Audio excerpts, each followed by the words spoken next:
गुरु प्यारी साध संगत जी राधा स्वामी जी। सूरत चल बावरी क्यों घर बिसराया, सतगुरु के संग लागरी दूर ले पहुंचाया। आप एक अन्य स्थान पर लिखते हैं, जग में घोर अंधेरा भारी, तन में तम का भंडारा।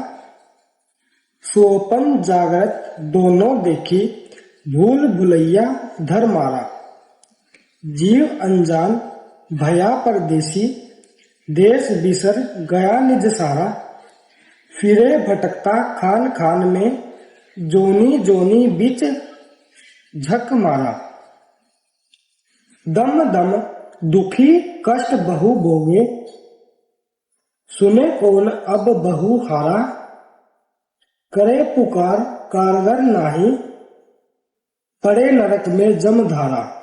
आप अफसोस करते हैं कि अज्ञानी आत्मा अपने असली देश को भूलकर मन माया के पराये देश में परेशान हो रही है।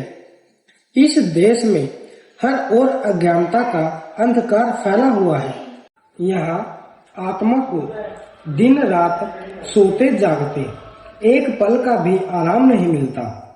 आशा और तृष्णा में जकड़ी आत्मा मन तथा इंद्रियों के वश होकर अनेक प्रकार के कर्म करती है, जिनका फल भोगने के लिए उसे 84 के धक्के खाने पड़ते हैं और नरकों की आग में जलना पड़ता है।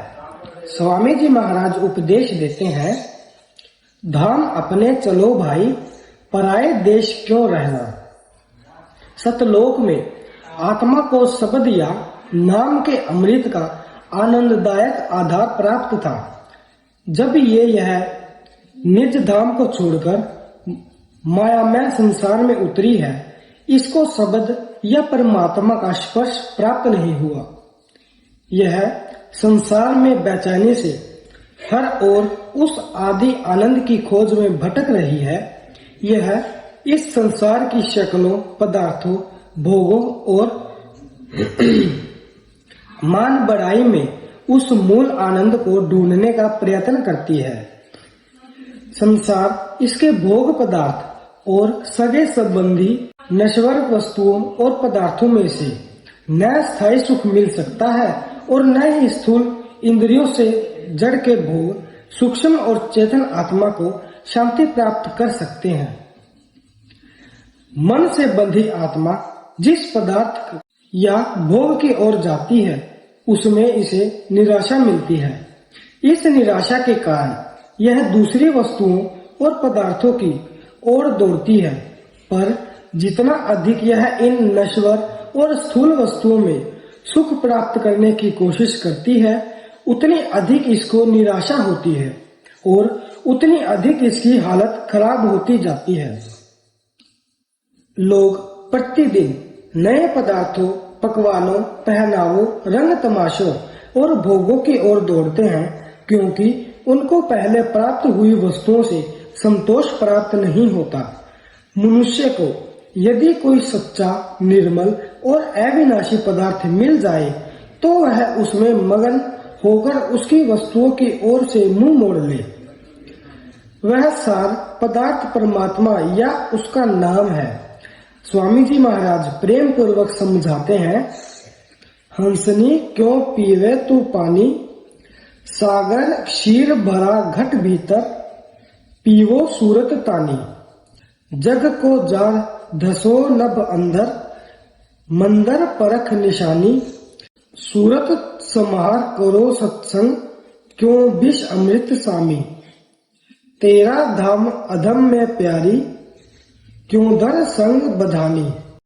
हे आत्मा रूपी हंसनी, तू विवेक से काम ले।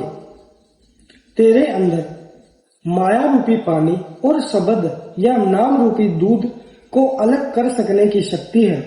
तू चेतन को जड़ से अलग कर सकने में समर्थ है। तेरे अंदर नाम रूपी अमृत का समुद्र है। तू माया के नश्वर और मलिन भोगों को त्याग कर उस अमृत को क्यों नहीं पीती। तेरे पंखों में उड़ान की शक्ति है। तू शरीर रूपी धरती को छोड़कर अंतर में वापस अपने आकाशीय घर पहुंच सकती है। इसलिए तू कर्मों तथा धर्मों का जाल तोड़कर निज घर की ओर उड़ान भर। फिर कहते हैं, हंसनी छानो दूध और पानी, छोड़ो नीर पियो प्यासारा, निस दिन रहो अघानी। जुक्ति जतन से घट में बैठो, सूरत शब्द समानी। फिर अवसर नाही हाथ पड़ेगा, भरमो चारों खाने। भाव, आप आत्मा को संचेत करते हैं कि जिसका जो असली भोजन होता है केवल उसी से वह संतुष्ट हो सकता है।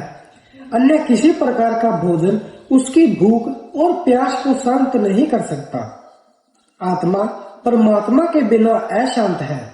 संसार के भोग मन और इंद्रियों को प्रसन्न कर सकते हैं, पर सूक्ष्म चेतन और ज्ञान रूप आत्मा का भोजन नहीं बन सकते। इसलिए आप इस हंसनी को विषय विकारों के पानी को छोड़कर परमात्मा के शब्द या नाम का अमृत पीने का उपदेश देते हैं। आप आत्मा को याद दिलाते हैं कि अगर तू शरीर में उतरकर शरीर का रूप धारण कर सकती है तो तेरे अंदर 10वें द्वार में पहुंचकर अपने निर्मल रूप में लौट आने की भी शक्ति है। यदि तू झूठे शरीर का झूठा साथ छोड़ दे तो फिर सच्चे परमात्मा में समाकर उस निर्मल सत्य का रूप बन सकती है।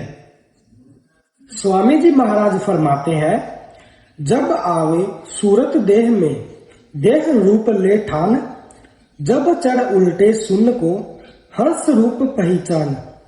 सूरत रूप अति अचरजी वर्ण किया न आए, देह रूप मिथ्या तजा सत्य रूप हो जाए। आप इसी विचार का दूसरा पहलू बयान करते हुए कहते हैं, सूरत तू चढ़ जा तुरत गगन को, लखो जाए पहले ज्योत निर्गुण को, छोड़ चल सगल पसार सरगुण को, काट अब जड़ से फाग त्रिगुण को। आप आत्मा से कहते हैं कि तू शरीर के 9 द्वार पार करके आंतरिक गगन में पहुंच जा। इस प्रकार तू 3 गुणों की सगुण रचना को पार करके निर्गुण की निर्मल ज्योति से मिल जाएगी। फिर मन माया और काल से सदा के लिए तेरा छुटकारा हो जाएगा। कई संतों महात्माओं ने आत्मा और परमात्मा के रिश्ते को पति और पत्नी के संबंध द्वारा व्यक्त करने की कोशिश की है। पत्नी को सच्चा सुख केवल अपने पति के मिलाप से मिल सकता है। स्वामी जी महाराज आत्मा को सजनी, सखी, प्यारी, दुल्हन और सुहागिन आदि नामों से संबोधित करते हुए उपदेश देते हैं। चल अब सजनी पिया के देश, सखी चल देख बाहर पिया की, चढ़ो घट सेज सवार पिया की। दुल्हनी करो पिया का संग, दुल्हा तेरा गगन बसेरा, तू बसे निहर अंग। गुर के साथ चलो उस नगरी, चढ़े प्रेम का रंग। स्वामी जी महाराज संकेत करते हैं, सूरत सुन बात री, तेरा धनी बसे आकाश, तजो संग जारी री, तू देख पिया प्रकाश। तन पिंजरा यह काल का, क्यों करे पराई आस, 10 इंद्री के भोग की, तेरे पड़ी गले में फांस। 9 द्वारन में बंध रही, अब चैन नहीं एक श्वास। हे सूरत, तेरा प्यारा प्रीतम आकाश लोक यानी गगन मंडल में रहता है। तू मन और माया के इस नाशवान और दुखमय मंडल में बंधी है। जिस देह को तू अपना समझती है, यह तुझे बंदी बनाकर रखने के लिए काल द्वारा बनाया गया पिंजरा है। जिन भोगों को तू सुख का साधन समझती है, वे असल में काल द्वारा तेरे गले में डाली गई फांसी है।